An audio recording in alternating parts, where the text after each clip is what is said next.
Hola, ¿qué tal? Muy buen día. Mi nombre es Aniel Ibarra Ortega y les voy a compartir el tema de lactancia materna como desafío profesional.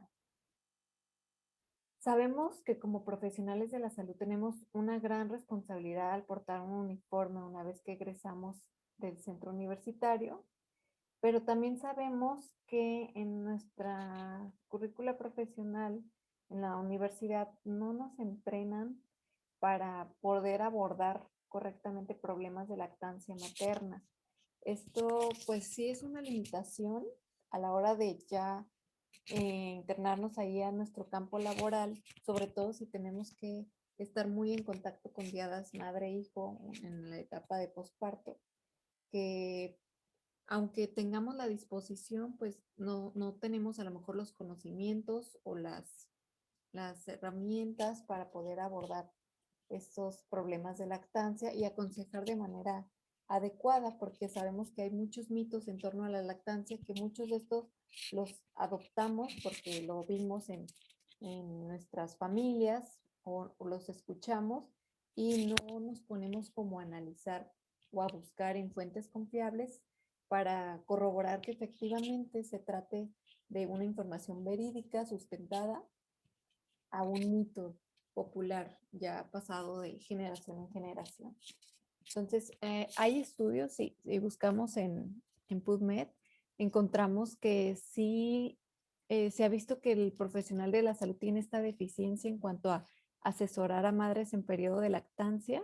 Todos sabemos como profesionales de la salud que se recomienda la lactancia materna, que es la mejor forma de alimentación, pero en sí el abordar algún problema, ahí es cuando ya nos vamos por un sucedáneo porque sabemos indicarlos también, pero no es precisamente la mejor opción ni para la madre ni para el bebé.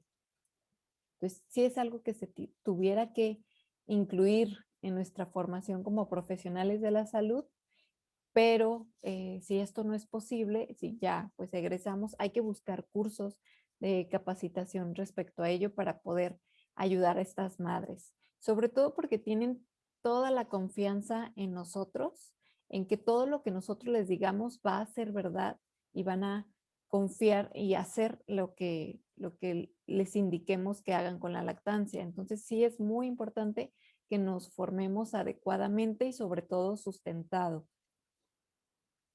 Pasa muy a menudo que ponemos en duda, por ejemplo, la suficiencia del calostro. Es muy común escuchar de que en lo que te baja la leche, vamos a darle esta tomita. Normalmente la mamá ve 2, 3 onzas que les traen de biberón, de una fórmula, un sucedáneo. Y pues claro que la mamá se intenta extraer la leche y salen gotitas de calostro y claro que va a decir, nunca lo voy a llenar porque no voy a llenar la cantidad que este biberón tiene. Entonces sí es muy importante explicarle a la madre desde los inicios, incluso si se puede desde el embarazo, cómo va a ser este cambio en, en su leche, tanto en volumen como en función, para que ella esté tranquila de que esas gotitas va a ser suficiente para cubrir las necesidades de ese momento de su vida, de su bebé. Sabemos que el calostro, más que una función nutricional, tiene una función muy importante inmunológica. O sea, esas gotitas de calostro, sabemos que le van a proteger todo su tracto gastrointestinal para que haya menos, o sea, transpolación bacteriana como tal, y lo va a proteger de lo primero que le vaya a caer. O sea, es bueno tener como esta protección desde el inicio de su nacimiento, porque no está preparado ya para la alimentación enteral como antes lo hacía vía por la placenta. Entonces, los primeros 24 horas es normal que haya de 2 a 10 mililitros por toma. Hay que incentivar a la mamá de todas maneras a que se esté pegando a su bebé frecuentemente para evitar alguna hipoglucemia o alguna otra complicación. Pero sí, estas gotitas va a ser suficiente para cubrir sus requerimientos. Sabemos que esta leche va a durar en los primeros días nada más y después se viene esta bajada abundante de leche. Pero hay que ofrecer el calostro que es sumamente importante en los primeros días de vida. Esto también pasa de que ponemos en duda de que intentamos extraer a la mamá y vemos que no tiene leche. El Desde el segundo trimestre es cuando inicia esta parte de la producción de la leche. Ya desde la semana 16 de gestación hay producción de leche. Después, en el tercer trimestre es cuando se empieza a acumular este calostro, pero ya hay presencia de esto. Incluso si hubiera un parto prematuro, ya va a haber leche. Solamente que no,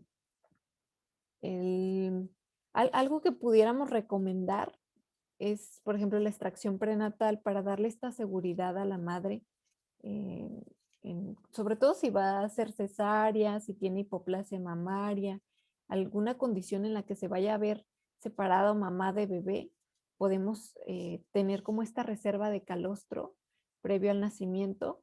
No va a ser como de riesgo para la madre en el sentido de un parto prematuro, a menos que haya riesgo de amenaza de aborto, sangrados, bueno, en ese caso no lo indicamos, pero hay un estudio que respalda esta parte de la extracción con la mano a partir de la semana 32-34 de gestación para la acumulación de calostro prenatal. Esto solamente para casos en los que se viera comprometida la salud de la mamá, del bebé, que tuvieran que estar separados, algún problema mamario, etcétera.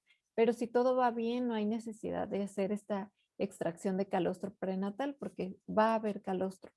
Hay que estarse pegando frecuente y adecuadamente al bebé para que sí haya una transferencia de este calostro. Entonces, como tal, ya hay leche desde el embarazo y hay que nada más considerar que entre el tercer y quinto día es cuando se viene la bajada abundante de leche o subida, que le llaman mucho allá en Europa. Es cuando ya cambia como a leche de transición, por lo tanto es leche más voluminosa, es más rica en lactosa y por esto también las mamás perciben que ya tienen leche. Y es muy común escuchar que me bajó como a los 3 días la leche. Entonces, esto es dado más que nada por este cambio en la fase de la leche, pero no porque no hubiera antes. Hay un cambio hormonal y hay que considerar que desde el embarazo, desde que se empieza a producir la leche, hasta los primeros días de vida, es completamente un control endocrino. Entonces, aunque no haya estímulo, va a haber secreción de leche. Esto pasa y lo van a ver muy a menudo en mujeres con pérdida perinatal, que aunque ellas no se estimulen, no tengan a su bebé, va a haber producción, o sea, van a estar teniendo salidas de leche, van a necesitar extraerse porque sí se va a dar esta parte de la producción de la leche y el cambio a, a, a leche de transición. Ya después se vuelve un control autócrino, quiere decir que aquí ya necesitamos que el bebé esté estimulando el pecho y que haya vaciamiento para el mantenimiento de la producción. Aún así, sí hay que fomentar el que las madres extraigan frecuentemente su pecho para mantener esta práctica posterior a este cambio endocrino a autócrino.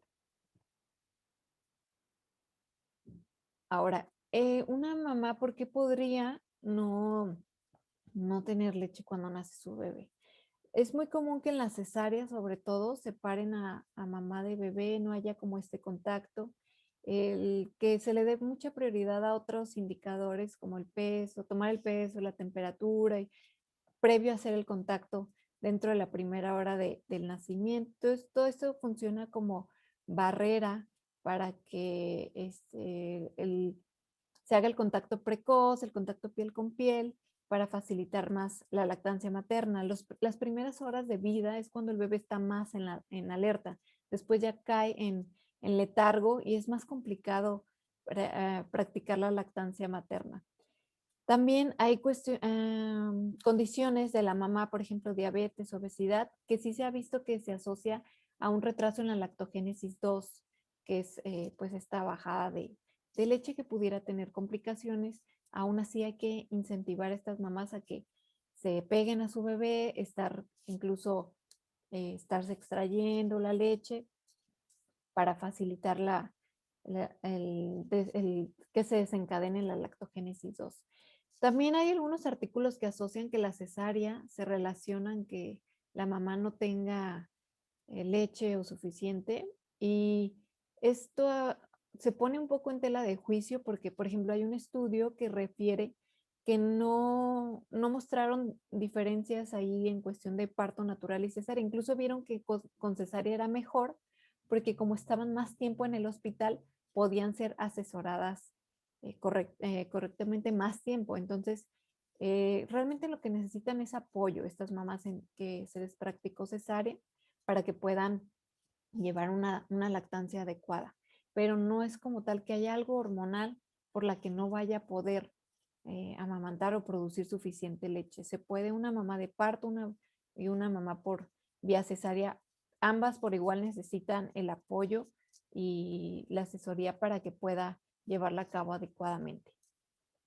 Sí hay condiciones que pueden dificultar la lactancia materna. Una de ellas, por ejemplo, es la hipoplasia mamaria, que no hay un adecuado desarrollo de la glándula mamaria y por ello se puede dificultar que logre una lactancia exclusiva. Estos pechos se ven, les llamamos pechos tubulares, como se observa ahí en la imagen. Normalmente, pues no somos asimétricos en cuanto a los pechos, pero en ellas es muy notorio la asimetría de sus pechos. Están muy separados un pezón de otro. Entonces, sí es muy notorio como esta simetría y esta forma tubular de los pechos, y estas mamás se les pudiera recomendar la extracción prenatal y a lo mejor pudieran pudieran necesitar técnicas para incrementar la producción de leche, utilizar algún galactogogo o incluso la suplementación con un sucedáneo de leche humana. Hay otras condiciones en el bebé que también pudieran ahí tener afectación. Es muy importante explorar la boquita del bebé. Me ha pasado, porque pues no metemos la boquita, no evaluamos su succión, pudiéramos incluso detectar ahí. Me tocó una vez una mamá que le iban a dar de alta y cuando exploro la boquita del bebé, porque me mencionaron que tenía problemas de agarre, al explorar identifiqué que tenía una fisura palatina, entonces el bebé no iba a poder hacer un vacío al pecho y por lo tanto no iba a poder vaciar adecuadamente el pecho. Esa mamá muy probablemente iba a poder tener problemas de deshidratación del bebé y no precisamente por una mala técnica o porque ella no tuviera leche, sino porque su bebé tenía algún defecto anatómico que necesitaba ser intervenido y mientras tanto ella, por ejemplo, realizar extracciones y darle de otra forma la leche con lactancia diferida para que pudiera continuar con la lactancia. Entonces es súper importante explorar la boquita del bebé, su succión. Bebés prematuros, pues no se tiene el estímulo, hay que trabajarle su succión y esperar sobre todo a sacarlo de este momento crítico, que si no tiene alguna también patología agregada. Entonces, sí son situaciones que se complican mucho la lactancia. Bebés con síndrome de Down sabemos que no tienen mucha fuerza, tonicidad y por lo tanto no logran hacer como un vacío adecuado al pecho. También necesitan apoyo especial estos niños. La mayoría de los problemas son dados por un mal prendimiento. Entonces, eso es clave el saber colocar adecuadamente un bebé y que la madre reciba adecuadamente esta información y lo practique, lo lleve a cabo. A la primera no le va a salir probablemente, pero le voy dando vueltitas para ver que lo siga haciendo adecuadamente y sobre todo que no haya dolor. Cuando hay dolor es que algo anda mal y hay que corregirlo. ¿No? Es falsa esa idea de que se te va a hacer callo o después te vas a acostumbrar. Hay que quitar esa idea de que la lactancia se relaciona con dolor.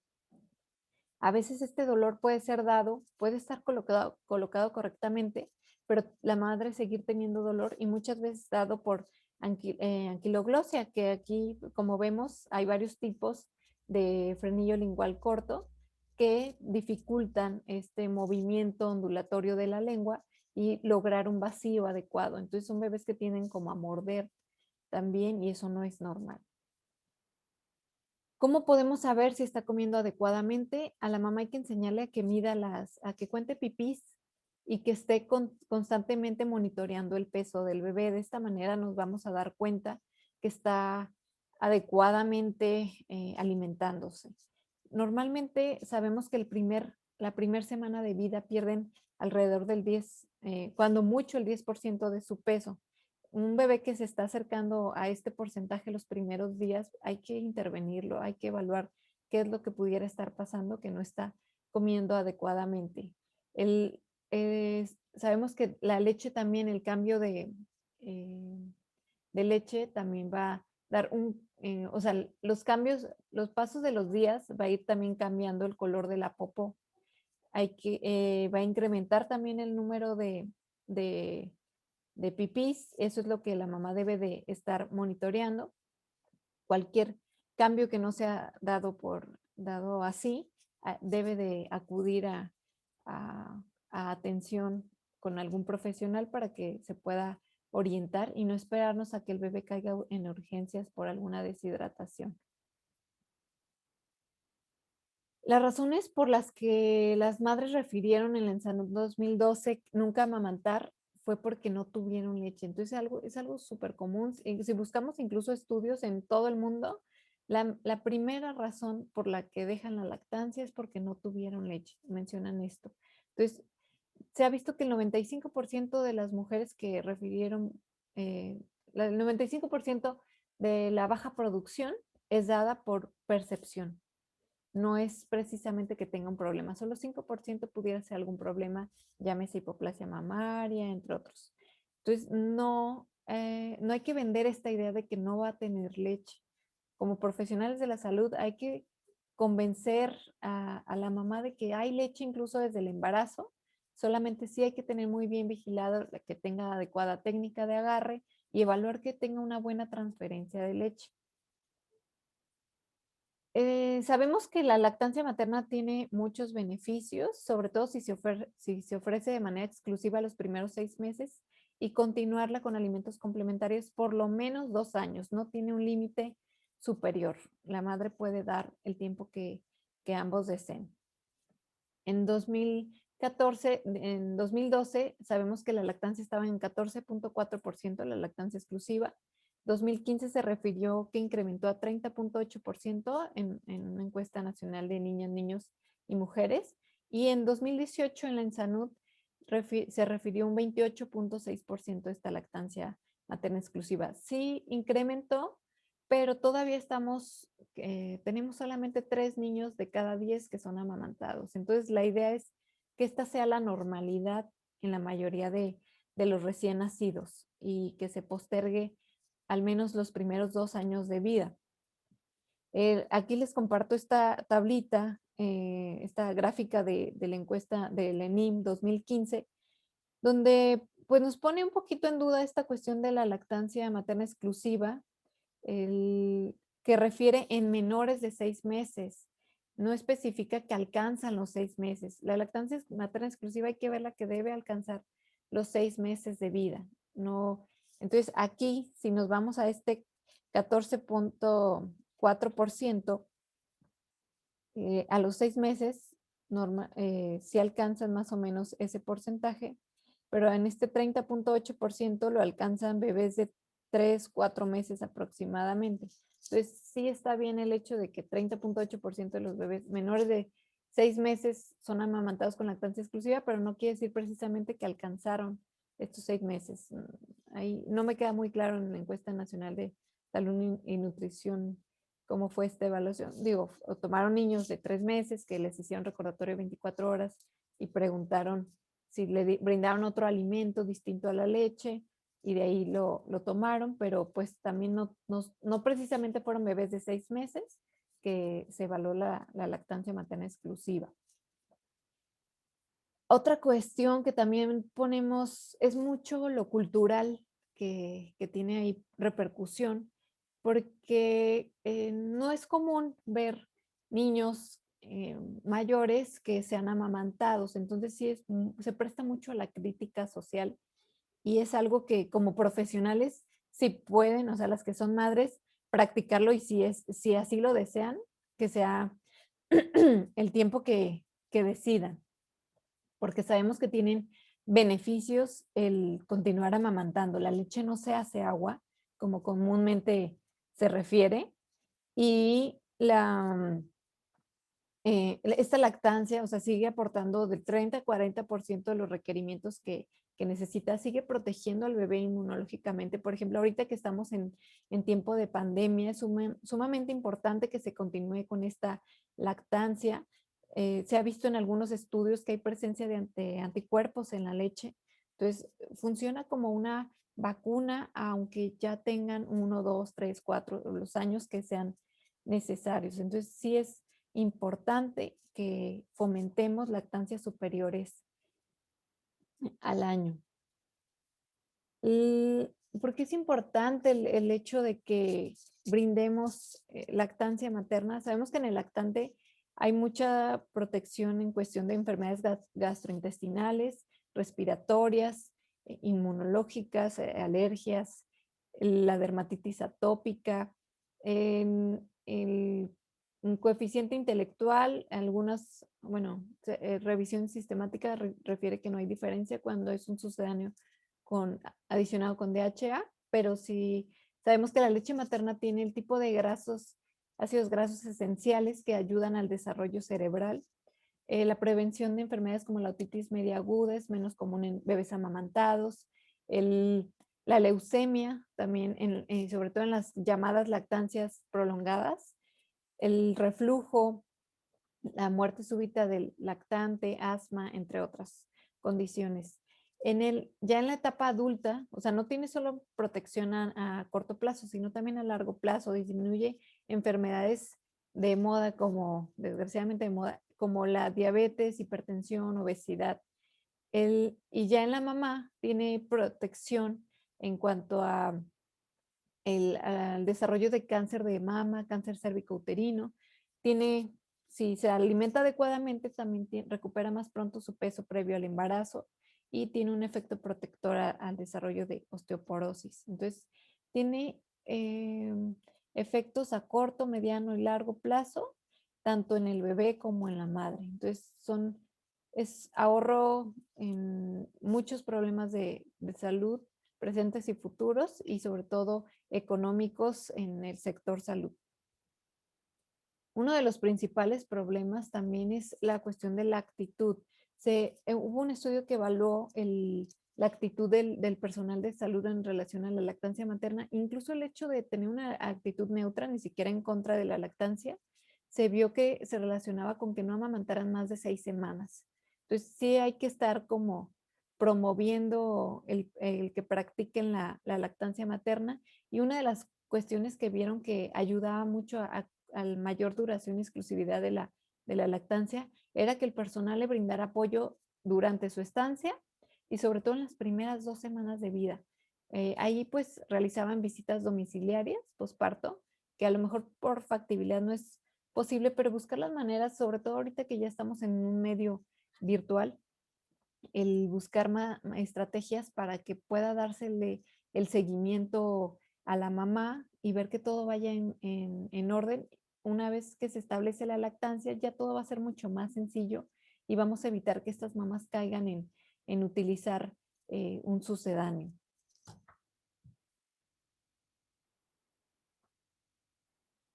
Es muy común que hagamos el pase de visita y le digamos a la madre, pues péguese al bebé, ¿no? Pero ya se rompió mucho esta práctica en generaciones. Nosotros muy probablemente fuimos una generación del biberón, entonces no vimos a nuestras madres, a nuestras hermanas, tías, amamantar, sí vimos darle biberón, vimos que esto era lo normal, lo más común, entonces no tenemos, no sabemos, o sea, no hay que creernos el hecho de que es algo natural y que por lo tanto lo va a hacer eh, por sí sola. Y sobre todo si a nivel hospitalario tenemos intervenciones inadecuadas como el que no haya el prendimiento en la primera hora, que separemos a mamá de bebé, o sea, que no se practique el alojamiento conjunto. Y todo esto funciona ya como tropezones para la lactancia y por lo tanto si yo me lo pego, incluso si le di un biberón, pues lo voy a confundir y no va a succionar de la misma manera o se va a desesperar el bebé y aunque lo obliguemos, pues él no sabe cómo debe de hacerse porque lo expusieron primero a un biberón y no sabe que que debe succionar de otra forma, ¿no? Entonces sí es importante enseñarles a las mamás porque no saben por sí mismas hacerlo. Algunas a lo mejor no podrán tener problema, pero la mayoría sí necesitan una ayudadita para aprenderse al bebé. Otra cosa muy importante es que todo el personal del hospital puede abonar un granito de arena en cuestión de apoyar a la lactancia. No hay que cargar todo al pediatra, al ginecólogo, al enfermero. También, por ejemplo, el camillero, en el tiempo que va llevando a la paciente hasta su cama, puede apoyar en el hecho le ayuda a ponerse contacto piel con su bebé, a prendérselo mientras llega a su cama. Los guardias de seguridad, por ejemplo, también tienen un rol importante sobre todo en hospitales que cuentan con la iniciativa Hospital Amigo del Niño, a que puedan el, digan, si ven a una mamá con un biberón, decirle, aquí somos un hospital amigo del niño, le pasa un vasito para que le brinde de esta forma. El, También el saber derivar a qué área, o yo tengo un problema, o mi bebé tengo dolor al amamantar, entonces saber derivar a qué área correspondiente mandar a la madre. Entonces, todos tienen un rol muy importante trabajando en un hospital de maternidad para poder asesorar y guiar a la mamá adecuadamente. Sabemos que existen los 10 pasos para una lactancia materna exitosa, que también son un gran desafío como profesionales de la salud, porque no precisamente se llevan de la forma adecuada y sí se ha visto, sí hay evidencia que respalda que la práctica de estos 10 pasos contribuye a la lactancia materna exclusiva y a que sea duradera. Entonces, la política es indispensable en que hay en los hospitales, la capacitación.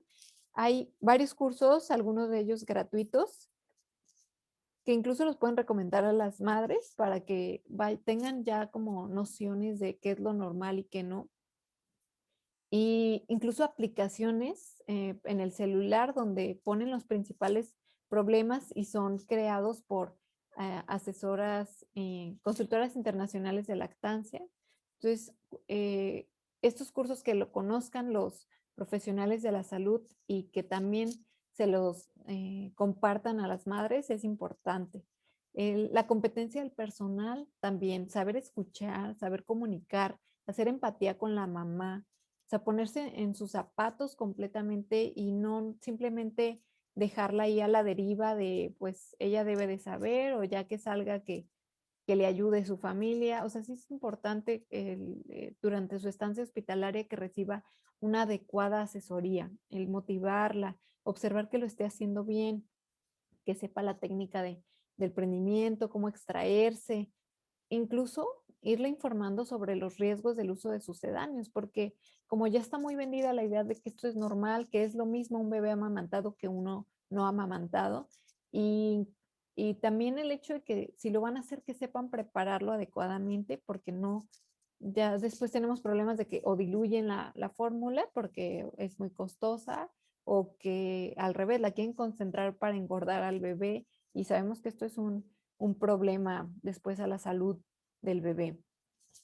El querer hacer, o sea, informar en cuestión de actitud, el saber, brindar los conocimientos, el poder hacer, obtener las aptitudes, o sea, para poder apoyar, y el saber hacer, adquirir las habilidades. Yo sé que no todos los profesionales les va a interesar la lactancia materna o tienen a lo mejor el interés en aprender estas herramientas, pero sí al menos tener alguien que sea apto para esta función y saber yo derivar a esta persona para que pueda ser correctamente guiada y no me salga por la salida fácil de indicarle un sucedáneo.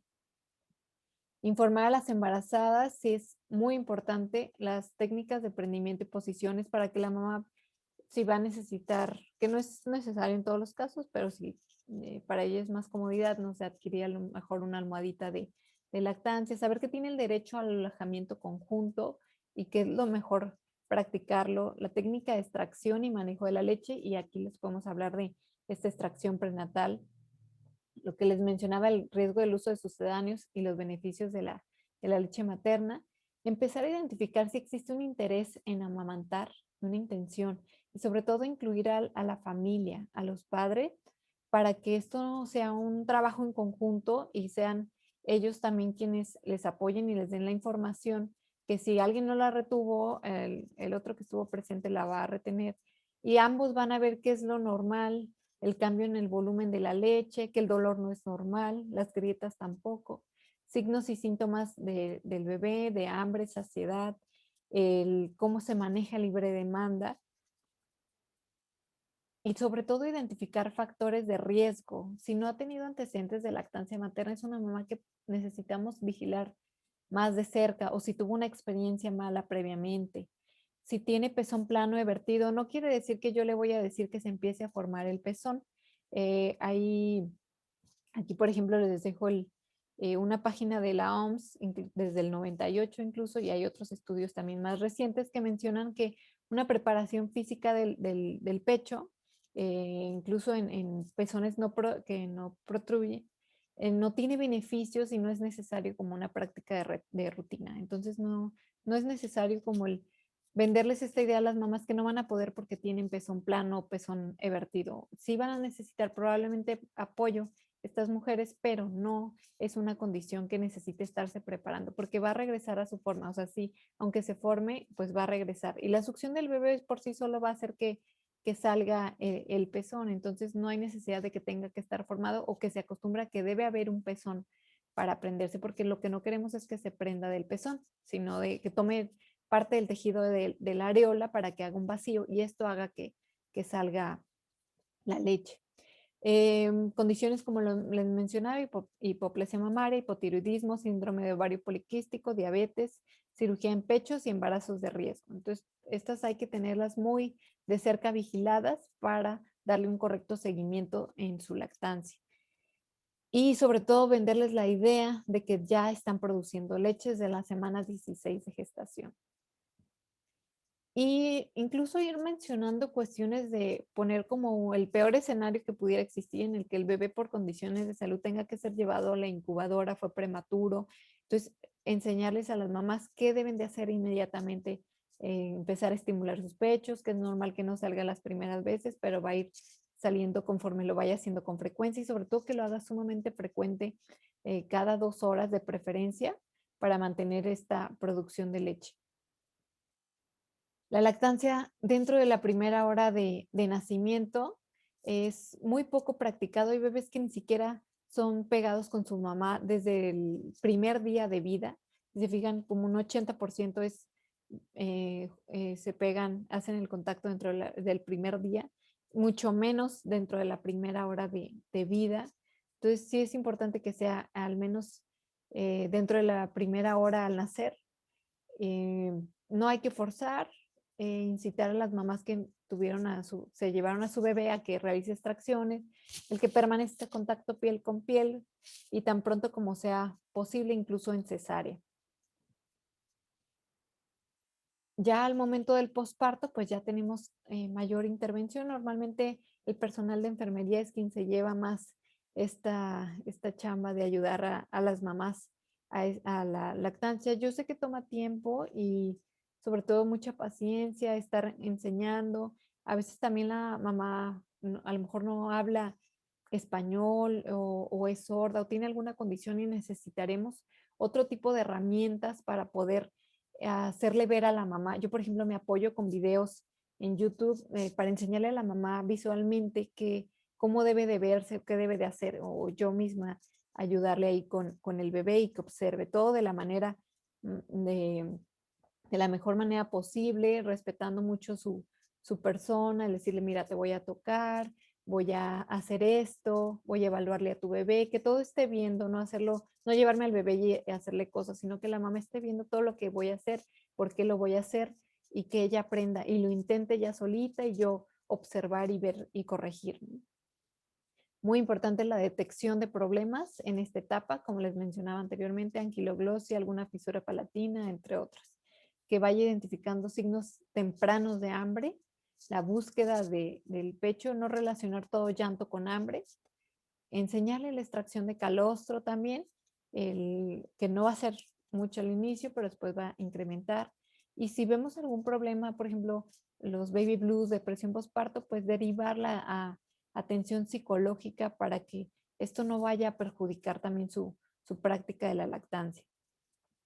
Enseñarles incluso sobre extractores de leche si son mujeres que van a volver al trabajo, a estudiar o van a tener que separarse por alguna otra razón de su bebé. No fomentar este tipo de sacaleches que terminan lastimando a la mamá y no son los más adecuados para practicarlo. Claro, alguno que se ajuste a la economía de la mujer y enseñarle cómo es el manejo de la leche. Yo, por ejemplo, les recomiendo la regla ya sea del 3-3-3 o del 5-5-5, que es 5 horas a temperatura ambiente, 5 días en el refri y 5 meses congelada. Sí tiene como mayor variabilidad, sobre todo en climas cálidos, en invierno y todos estos cambios, pero más o menos este rango puede haber y que la mamá más fácilmente recuerda. El indicar solo lactancia materna exclusiva, hay que tener muy claros que no todas las mamás van a poder alimentar con sucedáneos a los bebés. Hay que valorar mucho esta parte porque a veces recomendamos el uso de sucedáneos bajo cierta condición, pero muchas veces no va a ser muy factible. A lo mejor no tiene agua potable, no tiene la adquisición económica para estar comprando latas de fórmula y esto nos lleva a malas prácticas como el hecho de que compren leche y la diluyan o como se usaba anteriormente, que todavía hay algunos casos, el, el- la leche evaporada, que también la diluyen y se la dan. Pues este tipo de prácticas que claro que van a tener repercusiones en la salud del bebé y la mamá tiene que estar consciente de ello. Por ejemplo, la práctica el VIH se contraindica en países como México y otros y países desarrollados. O sea, en vía de desarrollo y desarrollados se contraindica el VIH, pero en países no desarrollados no se contraindica porque como no tienen la facilidad para alimentar adecuadamente con un sucedáneo, pues es mucho más preferible el amamante, porque si no, de todas maneras va a haber una muerte temprana ahí del bebé, entonces hay que protegerlo ahí con la lactancia. Y a veces cuando se logra esta lactancia exclusiva y la mamá está con sus retrovirales adecuadamente, no existe el contagio del VIH. Entonces, sí hay que ver el caso particular de cada mujer, que esté completamente informada y si tiene la necesidad de consumir, de que se le suministre un sucedáneo, que lo sepa hacer adecuadamente, porque también hay muchas enfermedades porque no lavan los utensilios adecuadamente, no hacen la dilución correcta y todo esto va a tener repercusiones en la salud. El, Se ha visto que no viene estéril la fórmula, entonces sí hay presencia sobre todo de una bacteria ahí que es la Enterobacter sakazaki. Entonces es muy importante que calienten el agua antes de mezclarlo con el sucedáneo, porque normalmente lo hacen con la botella que traen ahí a temperatura ambiente y mezclan y con eso, pero no debe de calentarse el agua. También se ha visto presencia de vidrio, plástico, partes incluso de escarabajo, entre otras cosas. Entonces, no hay que verla como que es algo completamente seguro y si en caso que la mamá lo necesite, hay que ver más el riesgo-beneficio y si es superior el beneficio, pues sí, enseñarle además a prepararlo. Hay que apegarnos mucho al Código Internacional de Comercialización de Sucedáneos. No hay que regalar las muestras gratuitas que nos dan la industria, o el calendario, que la plumita, y todo lo que nos regalan estas industrias, pues hay que tratar de evitarlos para no vender no tener esta mercadotecnia en la madre porque son muy dados a qué fórmula me recomienda y quieren irse como a marcas. Toda leche de inicio se considera un sucedáneo de la leche humana. Las leches de seguimiento o etapa 2, esas ya no se consideran un sucedáneo. Si la mamá tuviera la necesidad de continuar con esta alimentación, que continúe con la de etapa 1 y las leches superiores al año, la etapa de crecimiento que le llaman, y esas de etapa 3, 4 y etcétera, Estas leches no son necesarias. Una alimentación adecuada, una alimentación complementaria adecuada va a cubrir perfectamente sus necesidades y no necesita de estar continuando con estas fórmulas. El alojamiento conjunto está normado en la norma oficial mexicana 007, que debe ser lactancia materna exclusiva libre demanda dentro de los primeros 30 minutos y que se practique el alojamiento conjunto. Es importante que no tenga restricciones. Va a haber variaciones entre bebés. Cada bebé, hay bebés que son muy buenos succionando y tienen succiones efectivas. La mamá tiene muy buena producción y probablemente esa mamá en menor tiempo y obtenga una toma completa y les pasía más la toma. Entonces, esta regla que tenemos muy vendida de cada 10 minutos de un pecho, 10 del otro, o 15 y 15, cada 3 horas, hay que quitárnosla de la cabeza. Es completamente a libre demanda, claro, hay que tener como ciertas excepciones en las que si un bebé está pidiendo muy frecuentemente y ya pasó esta etapa de calostro, algo no anda bien. Esto sí hay que enseñarle a la mamá de que no es normal que continúe con esa práctica cuando ya el volumen de leche es mayor o que hacen tomas de que se pega un ratito, se suelta y otra vez a la media hora vuelve a pedir y llora y, o sea, un bebé que se ve irritable, nunca se ve como saciado, por eso es importante las señales de saciedad, que las identifique. Esto nos está hablando de una mala transferencia de leche y hay que evaluar estos casos. Entonces, es lo que hay que enseñar a las mamás a que logren identificar muy bien. Tiene grandes beneficios el que practiquemos la lactancia materna exclusiva. Hay menor pérdida de peso, sobre todo en la primera semana que tienden a perderlo, menor llanto y frustración, mayor duración de la lactancia exclusiva, la lactancia en general, menor hiperbilirrubinemia, se establece bien la lactancia y previene la congestión mamaria, que es también un problema muy común que no se atiende en el posparto. Aquí les comparto un estudio que se hizo en bebés sanos que estaban siguiendo adecuadamente su curva de crecimiento, que tenían lactancia materna exclusiva libre demanda. Eran bebés de términos sanos de 1 a 6 meses de edad.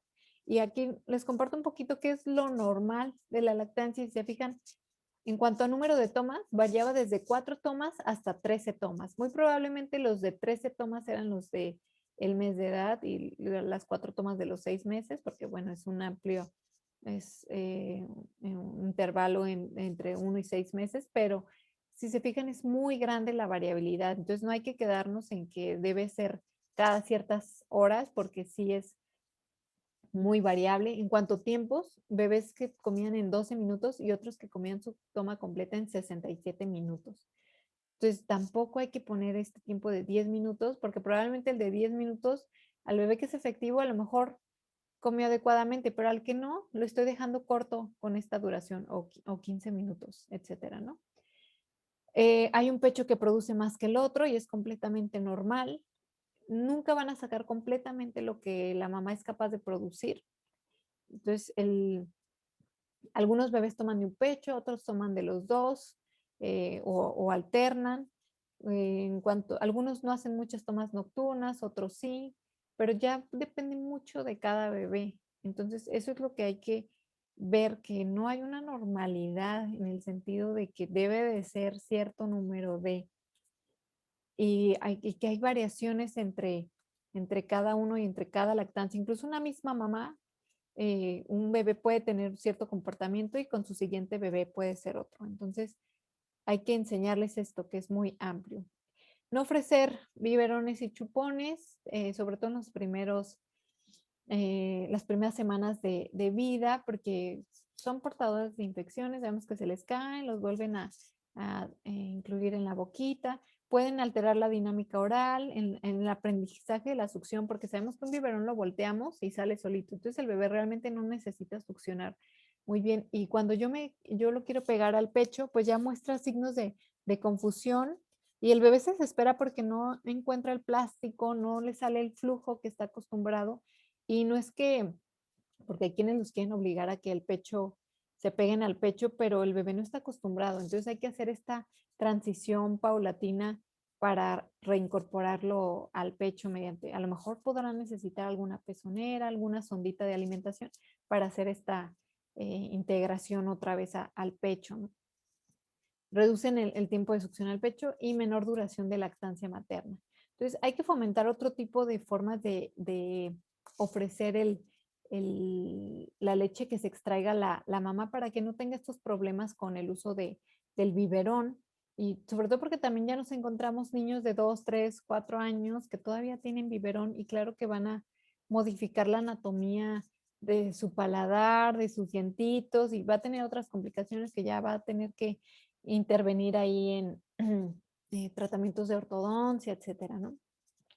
Entonces, los primeros días pudiera ser la, la técnica del vasito, aunque se ha visto que pues si hay pérdidas de que se les tira por la parte de abajo, pero pues hay que tener ahí cuidado con vasito entrenador. El dedo jeringa, a veces le damos la pura jeringa y esto pues los termina confundiendo más a los bebés porque es casi un biberón prácticamente, pero si yo meto el dedito, ahí estoy motivando a que succione el bebé. Así, también puede ser con la sondita en lo que se suplementa ahí al bebé, entonces come tanto del pecho como de esta fórmula o leche extraída, o por cucharita, sobre todo cuando es fase de calostro, ¿no? Los grupos de apoyo. Una vez que una mamá egresa del hospital, sí es importante que se lleve al menos 2, 3 opciones de grupos de apoyo y podemos buscar incluso de acuerdo a la zona en la que viva, para que pueda tener este acercamiento o por grupos virtuales que haya de apoyo de lactancia, para que sepa a dónde recurrir en caso de tener también algún problema. Si cuenta el hospital con alguna clínica de lactancia, informarle horarios o qué necesita para acudir. Si se pudiera, pues visitas domiciliarias estaría perfecto, algún contacto telefónico, etcétera, ¿no? Porque ya vimos que el principal motivo de abandono es la poca producción de leche. Entonces, ellas se pueden quedar con esta idea de que no tienen leche y hay que estar monitoreando a estas mamás. Entonces, lactancia materna exclusiva, dijimos que eran 3 de cada 10 bebés. Entonces, tenemos mucha tarea en estos otros 7 bebés que abandonaron la lactancia materna antes de los 6 meses de vida o que ya la empezaron a mezclar con estos sucedáneos de leche humana. Estos son algunos grupos de apoyo que existen, algunos son gratuitos, por ejemplo, los de la Liga de la Leche, creo que se reúnen una vez por mes. En el CUCS también tienen uno donde es asesorado por una consultora internacional de lactancia. En la página de ACLAM también pueden encontrar consultores internacionales certificados por ejemplo, aquí les puse el ejemplo de quienes estaban en Jalisco, la doctora Durón, Katy Urroz, Bárbara Oñate, Ana Sandoval, Sara Costa, entre otros, ¿no? Entonces, ahí pueden buscar su contacto y derivarlas para que sean orientados principalmente porque uno de los grandes problemas de la lactancia materna son los mitos que hay en torno a ello, y no solamente entre la madre, su familia, su entorno, sino también en los mismos profesionales de la salud. Entonces tenemos que combatir estos mitos que existen en torno a ella. A veces tendemos a indicar un sucedáneo por el hecho de que el bebé pesó más de 4 kilos o porque pesó 2,500 gramos, entonces no es precisamente una indicación para un sucedáneo. No quiere decir que porque pesó tanto, la mamá no va a poder cubrir sus requerimientos. Claro que sí, mientras haya una buena técnica de prendimiento y se evalúe que haya una buena transferencia de leche, esto se puede lograr sin ningún problema. La hipoglucemia también, hay un protocolo ahí de, de la ABM donde habla totalmente sobre la hipoglucemia en los neonatos. Entonces, ahí, bueno, es un tema bastante extenso que ahí les comparto por si lo quieren leer más a detalle. La intolerancia a la lactosa, que también ponemos un poco en tela de juicio esta cuestión, porque queremos a lo mejor quitar lácteos de la dieta de la madre, pero en la glándula mamaria es donde se produce la lactosa. Entonces, aunque yo retire lácteos de la mamá, va a haber lactosa presente. Entonces, a veces son malas prácticas simplemente de la lactancia que pueden tener pues estas popos verdes, etcétera, ¿no? La sintomatología como tal. Y no es motivo de contraindicar la lactancia materna. Tampoco en alergia a la proteína de leche de vaca se puede continuar bajo ciertas medidas.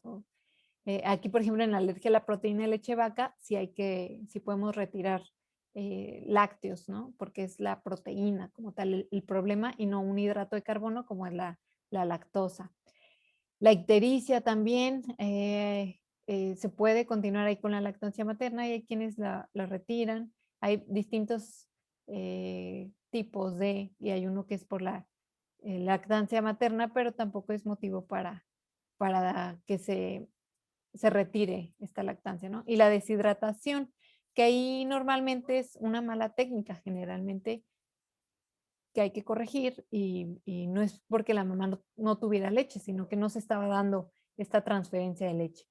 Pezones agrietados, pezón plano, invertido, bueno, hay que realizar la intervención adecuada. Yo les digo, en esta imagen, por ejemplo, si cortamos la parte del pezón, el bebé está haciendo de todas maneras un prendimiento adecuado, hay un vacío y sin problema va a poder ser amamantado. El problema es cuando lo exponemos a un biberón y ya se relaciona con que así debe de ser el prendimiento. Y sobre todo mamilas que son cortas, que no llegan a este paladar blando, y el bebé se acostumbra a tomar a comer como con popote, que es cuando se hunde sus cachetitos, y eso no es lo más adecuado. Tiene que ver como que se infla, el vacío va a hacer que salga la leche. Algunos casos de estos sí pudieran necesitar apoyo y temporal, porque sí hay que retirar de pezoneras. Entonces, también en caso de indicar una pezonera, hay que saber si realmente lo necesita y que debemos de quitarla. Entonces, vamos a estar monitoreando a esta mamá para retirar pezonera. Pezones agrietados, es muy común que quieran utilizar la pezonera para proteger la grieta, pero no es tan, a veces hasta tienen todavía un dolor con toda la pezonera o a veces les duele incluso más con la pezonera, porque muy probablemente el problema real sea el mal prendimiento. Entonces hay que corregir la técnica, no tanto el dar este tipo de confusores que pudieran perjudicar la lactancia. Si no se necesita, no se utiliza. La lactancia en tándem también es muy común que recomendemos el que no continúe una mamá que una vez que está embarazada, queremos suspender la lactancia materna del niño mayor, pero no es lo más recomendable a menos que haya alguna amenaza de aborto, riesgo de sangrados, pero si todo va bien, la mamá puede perfectamente continuar amamantando a su bebé mayor estando embarazada y una vez que nace su bebé, continuar amamantando a ambos. Va a bajar la producción de leche, es normal, vuelve a ser calostro. Hay bebés que se destetan los grandes porque cambia el sabor. Sabemos que después la leche madura es más dulce y la de calostro es más saladita. Entonces hay bebés que no les agrada mucho esto y solitos se destetan, pero sí ayuda mucho también el hecho de que como el bebé mayor sabe succionar muy bien y todo, pues ayuda perfectamente a que se dé esta lactogénesis 2 perfectamente, porque hay un buen mantenimiento de la producción de leche. Entonces, sí tiene sus pros esta lactancia llamada en tándem, y no hay necesidad, si no hay alguna condición especial en la que tengamos que retirar o destetar, ¿no? En la pérdida perinatal también es muy común que no abordemos estas mamás, que si hacemos pase de visita nos brincamos. ¿No tiene bebé? Bueno, pues no tengo yo en qué orientarle en cuestión de lactancia materna, pero no es así. Estas mamás, como ya vimos, de todas maneras a producir leche. A veces les ayuda mucho a esta parte del duelo el brindarla a algún banco de leche, donarla para otros bebés, como el hecho de que su leche salve la vida de otros bebés, ayuda mucho. Y incluso le prevenimos problemas como congestión mamaria o mastitis. Entonces también a esta mamá hay que enseñarle la extracción manual de leche, hay que enseñarle lo que va a pasar, que pudiera entre el tercer y quinto día tener sentir los pechos duros, entonces necesita extraerse la leche y decirle si así lo desea, que puede donarla a un banco de leche. Entonces, en todas mamás en general, hay que promover la donación de la leche para ayudar a otros bebés que están hospitalizados y que, por ejemplo, la mamá falleció o que hay alguna otra condición de que por la que la mamá no pueda cubrir al 100% los requerimientos de su bebé mientras está en hospitalización, esta leche nos va a ayudar mucho y vamos a poder abordar a más bebés. Aquí en Jalisco se cuenta con un banco de leche que está en la maternidad López Mateos. Realmente casi todas las mamás pueden ser donadoras, tener un estilo de vida saludable, es decir, que no consuma drogas, alcohol, cafeína, sobre todo esta leche que, porque a veces hay mamás que toman café aún amamantando, pero con motivos de donación ese día que no consuma café y esa leche puede ser perfectamente. De la misma manera el alcohol, ¿no? Drogas sí, no consumir de preferencia. Y el que se congele inmediatamente, por lo tanto no mezclar de distintos horarios y el almacenamiento ideal que sea de 15 días. Entonces, si yo quiero donar leche, de preferencia hago una cita, contacto al banco de leche, ya sea vía Facebook, correo, teléfono, etcétera, y ya para que en 15 días vengan por la leche que vaya a recolectar, ¿no? Ahí en el hospital se recibe leche de máximo 3 meses. Esta leche nos da normalmente una acidez mayor y se ayuda a otros bebés que son por ejemplo, el mesón de la misericordia, que son bebés de madres con VIH positivas, o por ejemplo el hospicio Cabañas, que sabemos que son o bebés abandonados o en situación de violencia, entre otras cosas, que son bebés sanos, no están hospitalizados, pero también requieren de esta leche donada y la leche que tiene acidez mayor a 8 puede ser dada a estos bebés. La menor a 8 sí es para bebés prematuros. Estas son algunas imágenes ahí del Banco de Leche Jalisco. Y bueno, pues de mi parte es todo.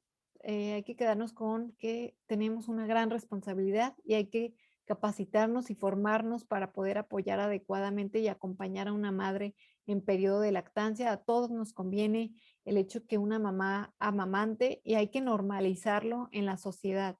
Entonces sí es muy, tenemos un gran desafío como profesionales de la salud, pero sí hay que comenzar a hacer cambios en nuestra práctica para llevarlo a cabo.